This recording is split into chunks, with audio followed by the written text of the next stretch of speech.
avec une dernière attaque que l'ennemi peut amener, et nous allons prier pour clôturer ces moments. Je parle sur ce qu'on appelle les mains amputées. Les mains amputées.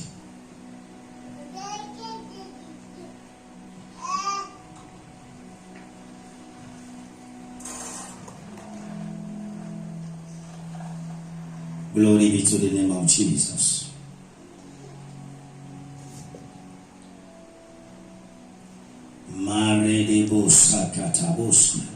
Alors, lorsqu'on parle des mains amputées, on parle des mains qu'on a coupées, des mains qui n'existent plus. Alors, lorsque l'ennemi attaque une personne et que chaque fois vous voyez que vous n'avez plus de mains, vous avez l'impression qu'on a coupé vos mains, c'est que dans votre vie, ou bien à ce moment, à partir de ce moment précis que vous avez fait ce rêve, ou bien que vous vous voyez ainsi, c'est que tout va commencer par dégringoler dans votre vie. Même si vous étiez à un grand poste, on finira par vous renvoyer, parce que celui qui n'a plus de main n'aura plus de travail. Celui qui n'a plus de main n'aura plus d'enfants. Celui qui n'a plus de main ne peut plus prendre de décision.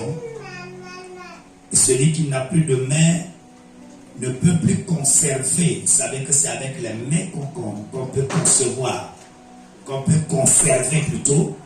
Il y a concevoir et conserver. Avec les mains que vous pouvez conserver ce que vous avez. C'est-à-dire que si vous avez les mains, vous pouvez garder ce que vous avez avant.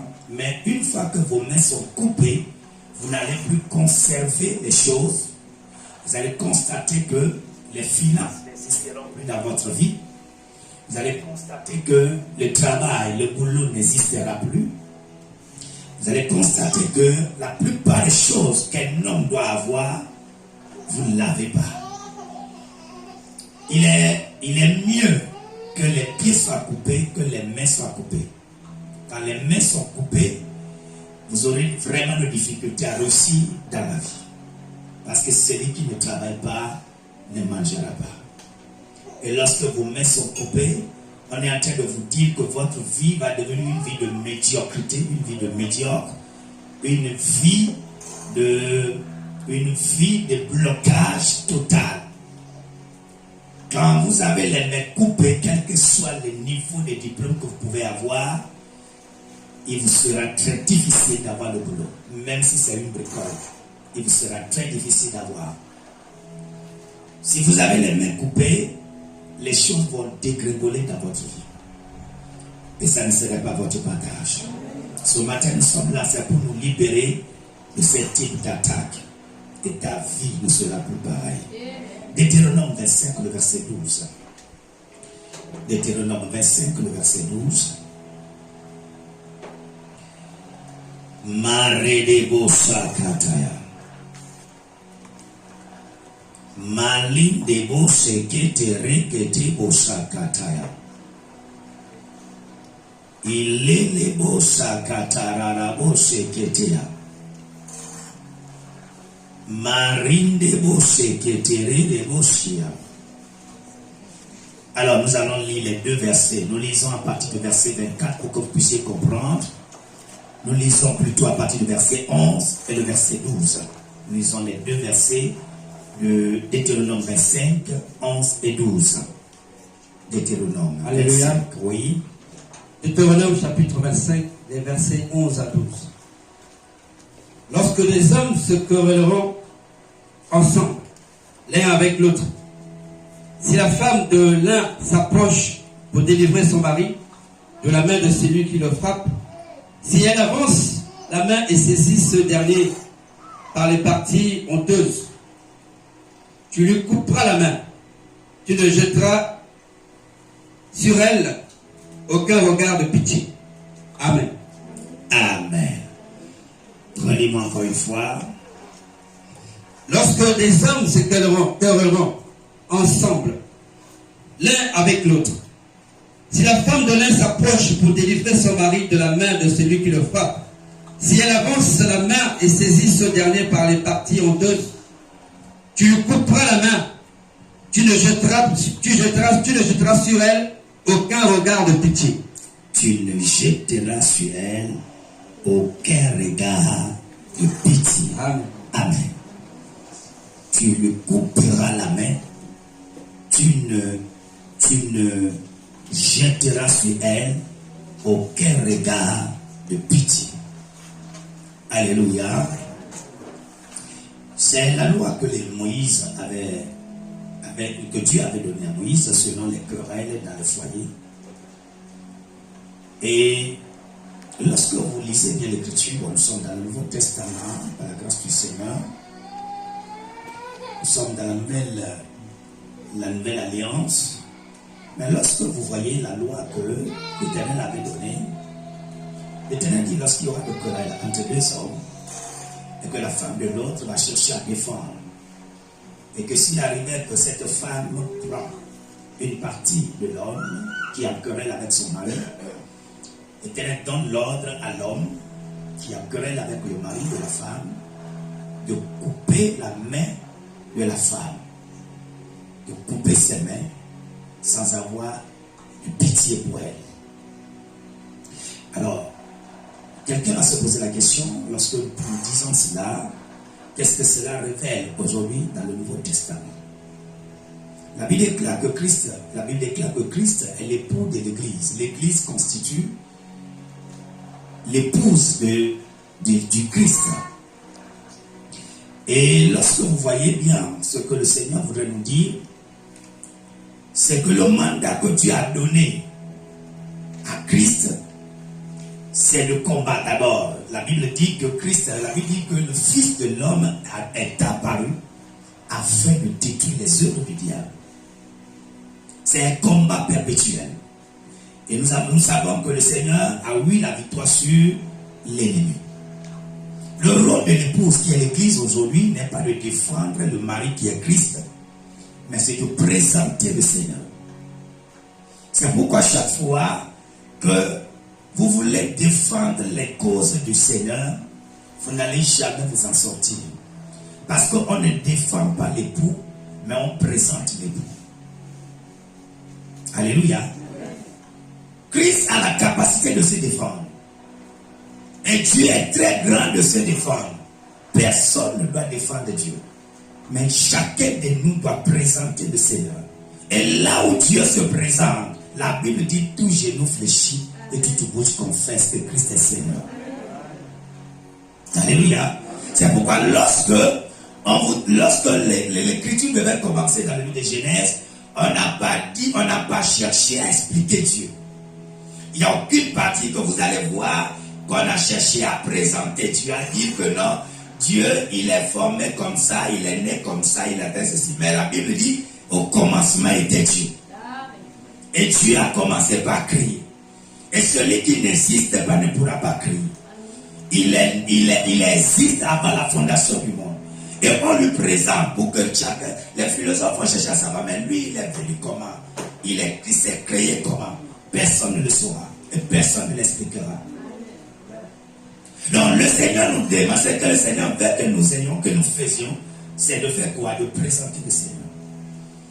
Là où il y a Dieu, on le présente pour qu'il y ait la vie. Là où il y a Dieu, on ne le défend pas. C'est pourquoi Joas, père de Gédéon, avait dit, lorsque les gens cherchaient à tuer Gédéon, on a dit que maintenant, envoie-nous ton fils. Nous voulons le lapider parce qu'il a détruit Baal. Joas leur avait dit, si Baal est Dieu, Baal n'a qu'à se défendre. Que malheur à celui qui cherchera à défendre Baal. Que Baal doit se défendre. On ne défend jamais un Dieu. Un Dieu doit se défendre. Alléluia. Et notre rôle en tant qu'Église, c'est de faire quoi? De présenter le Seigneur. De révéler ce qu'il est.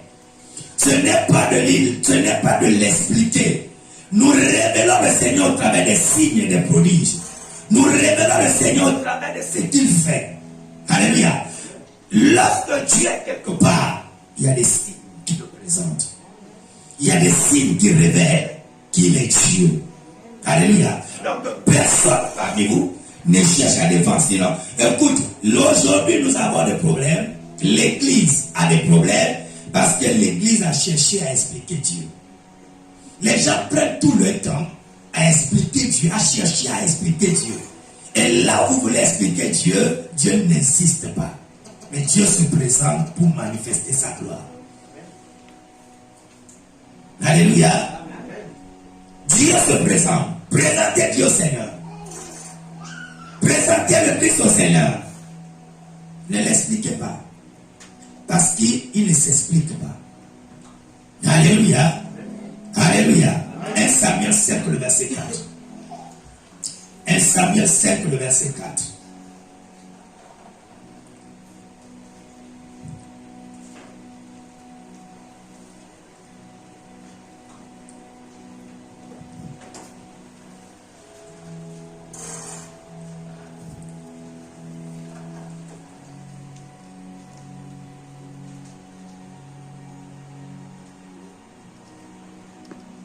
Oui. Alléluia. Oui. 1 Samuel chapitre 5, le verset 4. Le lendemain encore, s'étant levé de bon matin, ils trouvèrent Dagon étendu la face contre terre. Lis à partir du verset 1er, nous allons lire rapidement. Verset 1er. Oui. Les Philistins prirent l'arche de Dieu. Oui. Ils la transportèrent d'Ebenezer à Ashdod. Après s'être emparés de l'arche de Dieu, les Philistins la firent entrer dans la maison de Dagon et la placèrent à côté de Dagon. Le lendemain, les Astoniens, qui s'étaient levés de bon matin, trouvèrent Dagon étendu la face contre terre, devant l'arche de l'Éternel. Ils prirent Dagon et le remirent à sa place. Verset 4. Le lendemain encore, s'étant levés de bon matin, ils trouvèrent Dagon étendu la face contre terre, devant l'arche de l'Éternel. La tête de Dagon et ses deux mains étaient abattues sur le seuil, et il ne lui restait que le tronc. Verset 5. Oui. C'est pourquoi, jusqu'à ce jour, les prêtres de Dagon et tous ceux qui entrent dans la maison de Dagon et Ashdod ne marchent point sur le seuil. Amen. Amen. Alléluia. Les Philistins, après avoir remporté la victoire sur Israël, prirent l'arche d'alliance qui représentait Dieu. Ils l'ont mis devant leur Dieu, Dagon, qui est le Dieu de guerre. Ils ont dit, c'est grâce à Dagon que nous avons remporté la victoire. Et ils ont pris l'arche d'alliance, ils l'ont mis devant Dagon, à l'autel de Dagon. L'arche d'alliance. Et ils ne savaient pas que ce qu'ils étaient en train de faire, ils étaient en train de provoquer une guerre entre l'Éternel et Dagon. Alléluia. Ils ont confisqué l'arche d'alliance. L'arche d'alliance qui était la présence de Dieu. Ils ont dit aujourd'hui, nous avons pris le Dieu d'Israël. Et nous allons voir comment est-ce que Israël va encore remporter la victoire.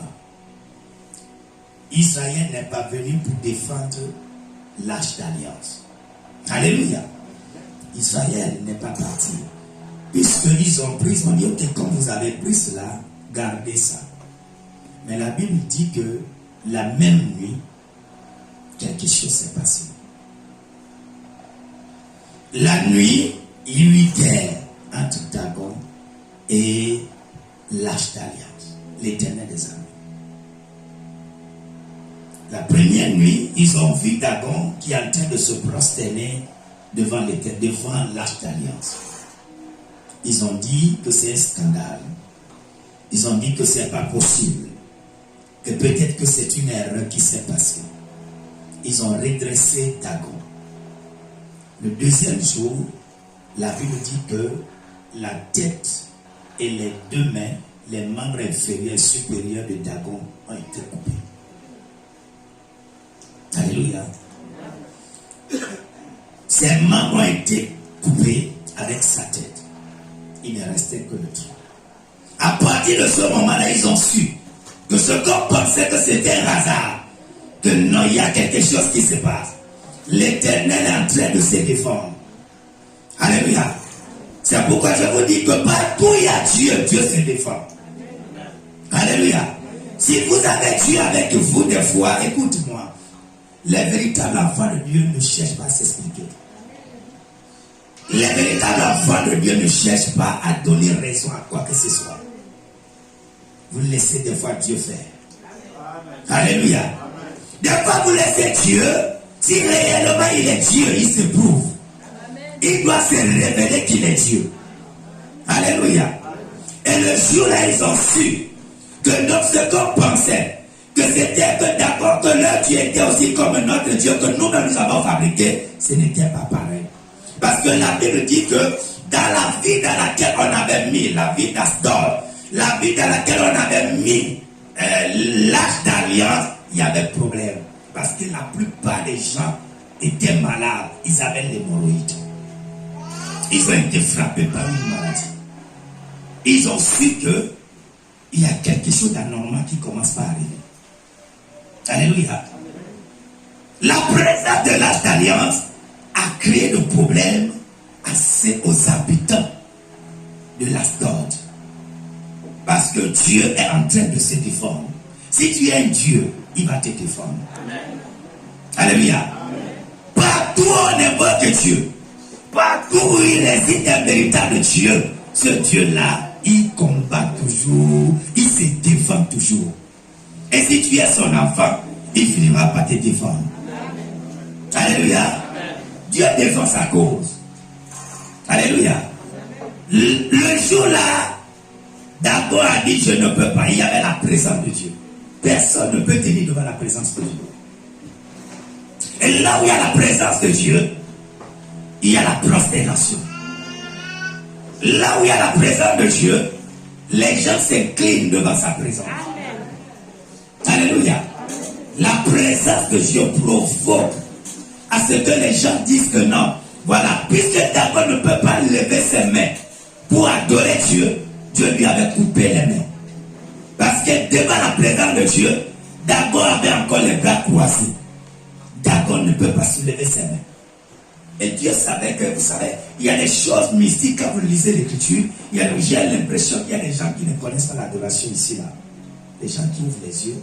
Des fois même, j'étais obligé d'ouvrir les yeux parce que quand je regarde les gens, j'ai envie de dire à certaines personnes, sortez de la maison.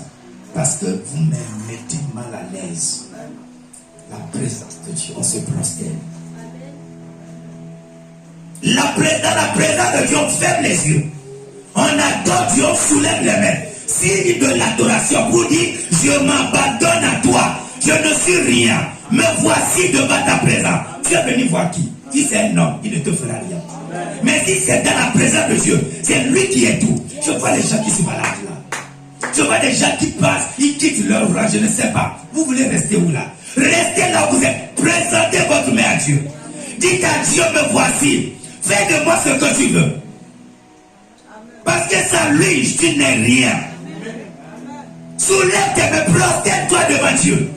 C'est lorsque tu te prosternes qu'il y a la visitation. C'est lorsque, écoute, même au moment de guerre, les gens qui savent qu'ils sont déjà vaincus, ils soulèvent leurs mains. Celui qui soulève les mains, on ne le frappe pas, on ne le tue pas. Celui qui soulève ses mains, il reconnaît qu'il est déjà vaincu. Tu es en train de dire à Dieu que moi-même, sans toi, je sais que je ne suis rien. Je m'abandonne, je suis prisonnier pour toi. Fais de moi ce que tu veux. Toi, tu dors lorsque les gens dorment. Tu n'as pas dormi la nuit. L'adoration provoque la présence de Dieu. Ça provoque la présence de Dieu.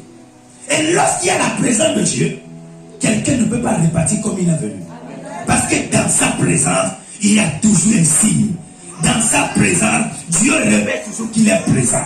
On ne peut pas parler de la présence de Dieu quelque part et il n'y a rien. C'est faux. Que personne ne te trompe. Que quelqu'un ne te dise pas que j'ai la présence de Dieu alors que sa vie ne change pas.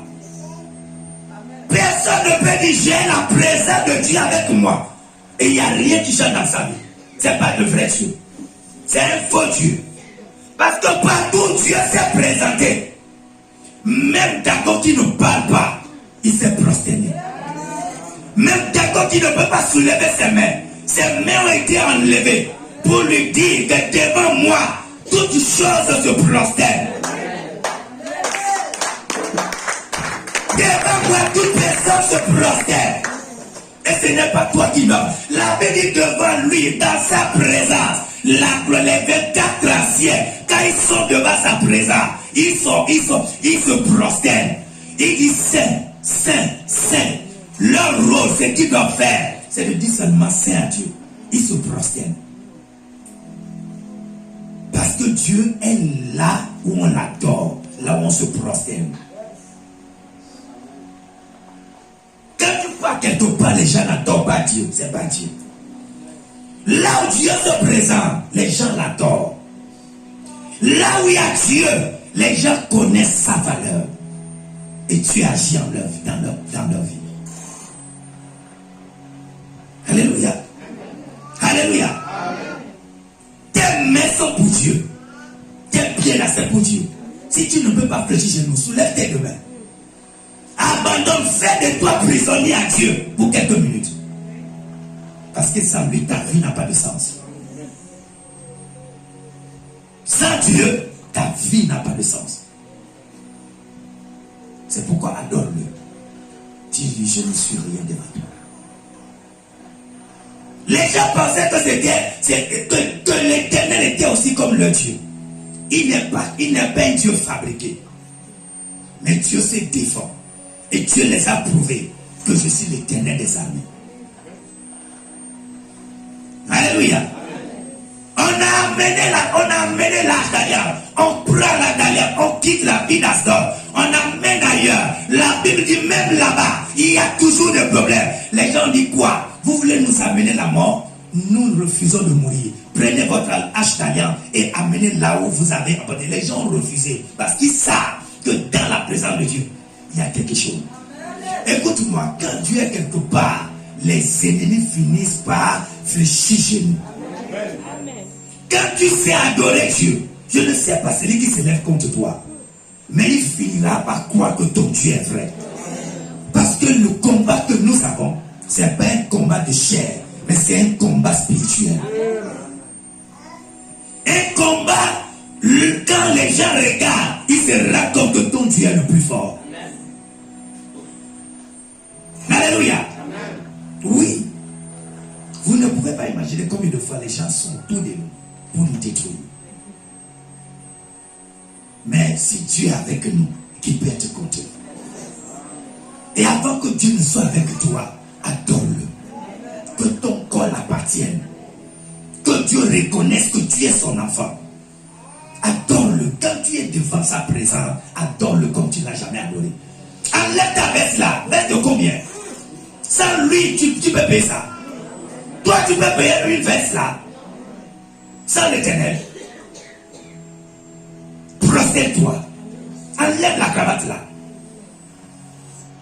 Parce que c'est devant sa présence. Il est le roi des rois. Alléluia. J'ai horreur de voir les gens. J'ai l'impression que je ne sais pas quel est. Vous avez fait où c'est. Quel enseignement vous a donné.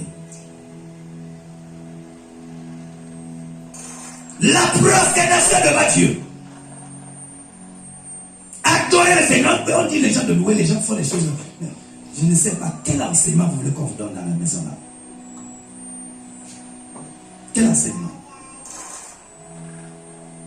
Louer Dieu, parce que tu es directeur, tu ne peux pas, tu deviens, je ne sais pas, diplomate.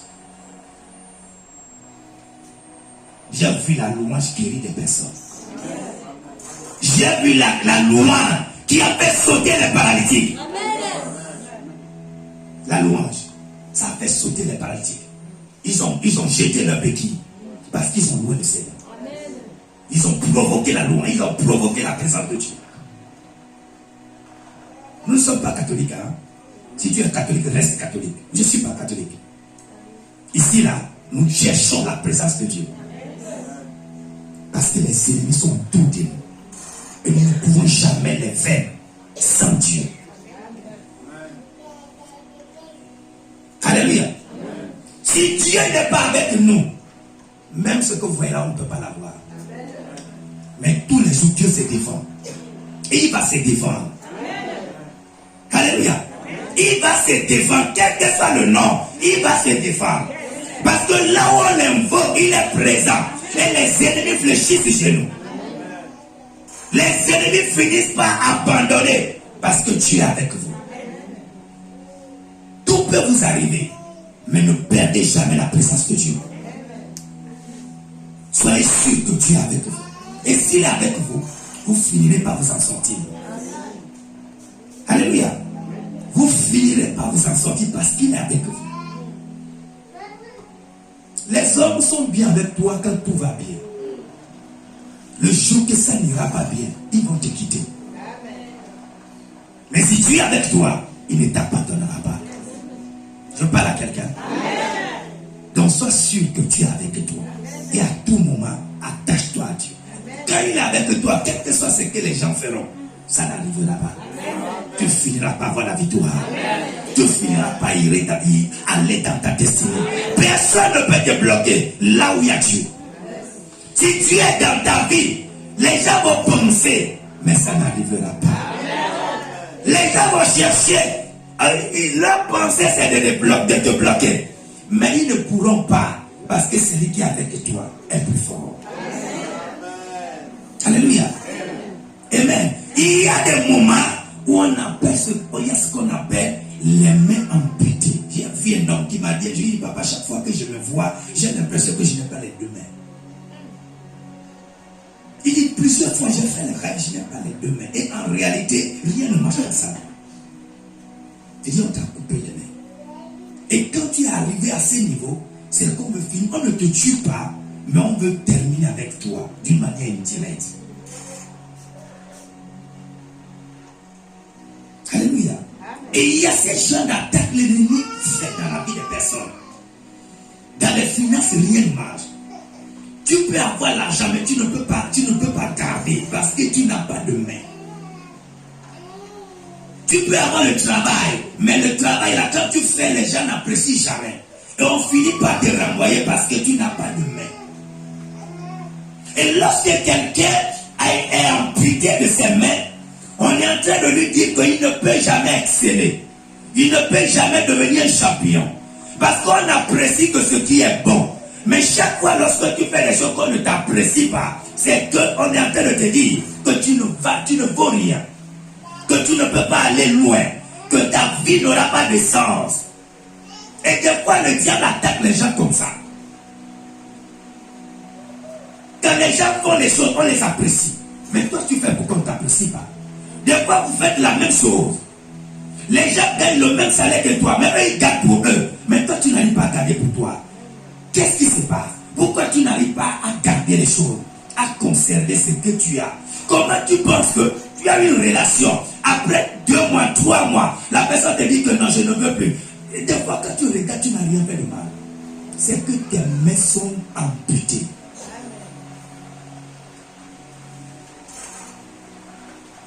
On a coupé tes mains. Et celui qui n'a pas de main ne garde rien. Tant que tu ne te libères pas, tu vas dire que ce sont les choses de mon corps. Même si ce sont les choses de ton corps, tu peux être libéré de ça. Parce qu'il y a un Dieu qui délivre. Il y a un Dieu qui libère. Et il est prêt à te libérer. Il y a un Dieu qui libère. Nous sommes là pour que ces mains amputées puissent être replacées.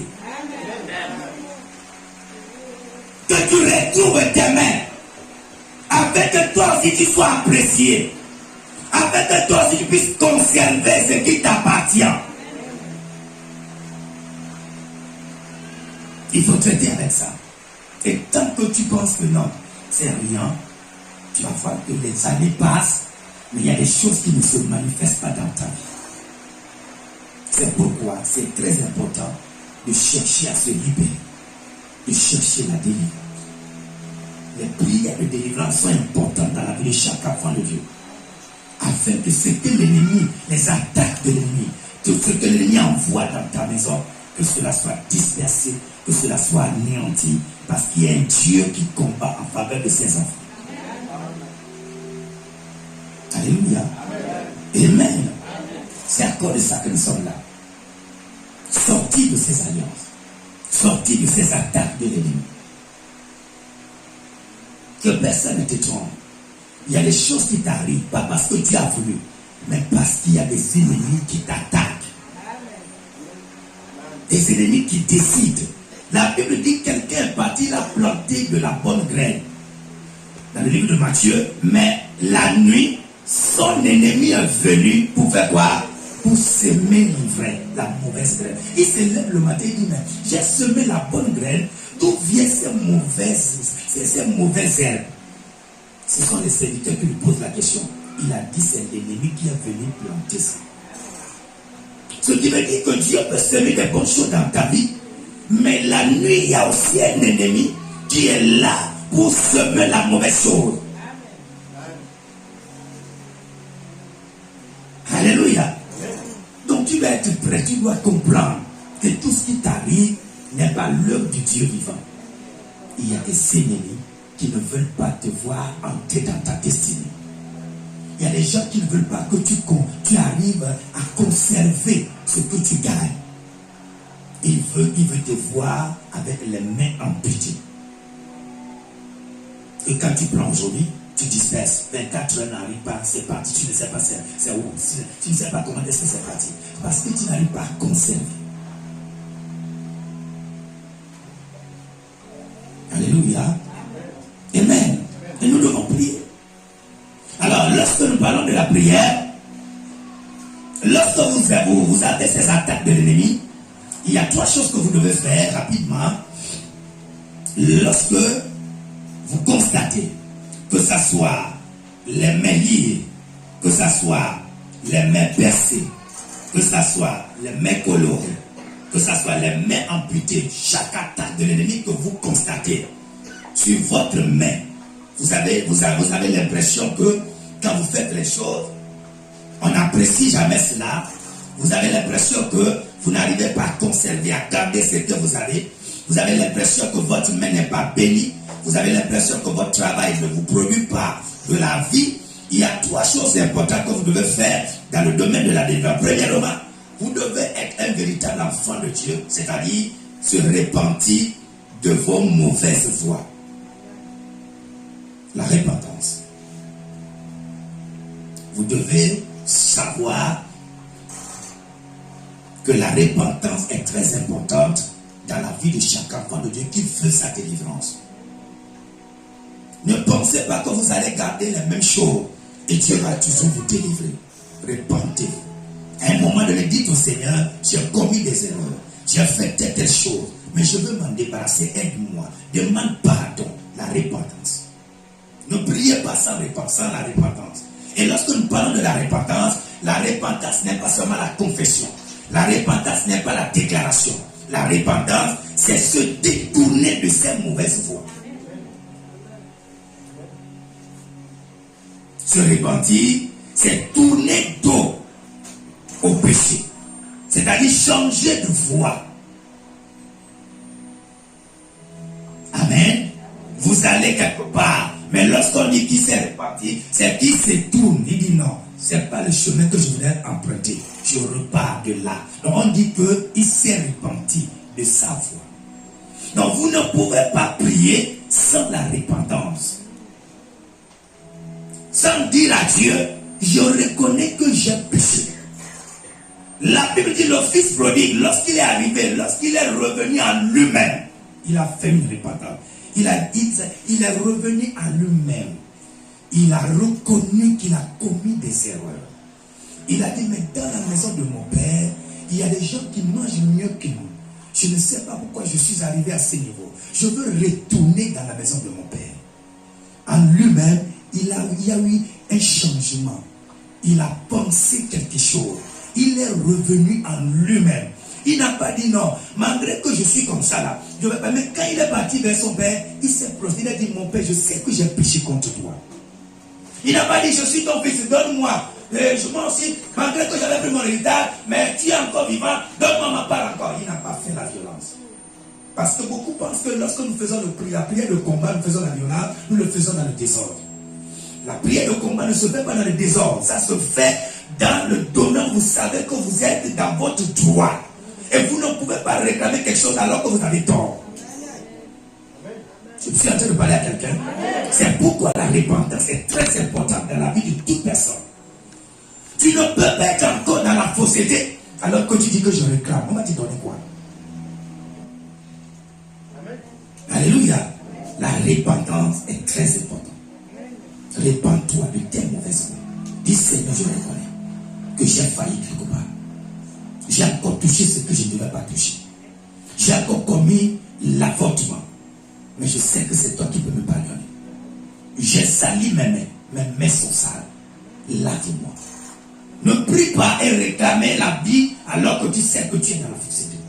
La repentance. Tu dois te repentir de tes mauvaises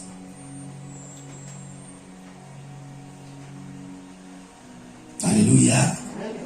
Alléluia. La repentance, très important dans le domaine de la délivrance.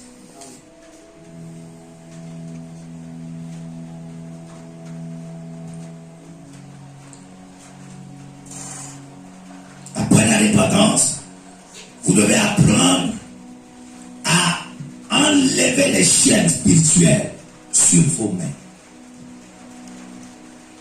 Les chaînes spirituelles que l'ennemi a placées sur vos mains, vous devez les enlever parce que vous savez que ce n'est pas Dieu qui a placé cela, c'est l'ennemi qui est l'auteur. Lorsque vous êtes repenti, vous êtes en accord avec Dieu, vous avez la capacité d'enlever tout tour de l'ennemi. Vous avez la capacité de parler à l'ennemi et il va obéir. Parce que vous êtes encore en alliance avec Dieu. Alléluia. Le diable sait que non, vous êtes repenti, vous n'êtes plus là où vous êtes. Il va vous obéir. Quand vous allez lui donner de l'ordre, il va obéir. Les chaînes que l'ennemi a placées, les chaînes peuvent partir. Les souffles que l'ennemi a pris pour vous lier, ça peut partir parce que vous êtes en accord avec le Seigneur. Alléluia. Alléluia. Et lorsque vous avez enlevé ces chaînes-là, vous devez apprendre à bénir vos mains. Lorsque vous savez que votre problème, ce sont des mains, vous devez apprendre à bénir vos mains. L'Éternel a dit qu'il bénira les œuvres de nos mains. Et lorsque vos mains sont bénies, tout ce que vous allez commencer par faire va aussi avoir des conséquences positives. Vous allez prospérer avec vos mains. Alléluia. Alléluia. C'est très important. Vous devez apprendre à bénir vos mains. C'est pourquoi je vous ai dit qu'aujourd'hui, nous allons faire quoi? Nous allons bénir les mains. Nous allons poindre nos mains pour enlever, anéantir les chaînes mystiques que l'ennemi a placées sous vos mains. Amen. Ce sont les trois choses que vous devez faire. Très important. Alors ce matin, avant d'y arriver, nous allons faire ces trois choses. Avant de finir, nous allons faire ces trois choses. Nous allons faire des prières de repentance. Nous allons proclamer des paroles de Dieu. Nous allons bénir les mains. Avant de partir. Afin que ta vie ne soit plus jamais pareille. Alléluia. Amen. Alors ce matin, je voudrais parler. Je ne vais pas utiliser assez de temps. Je ne sais pas. Tu connais ta vie plus que moi. Tu sais là où l'ennemi essaie toujours de t'anéantir.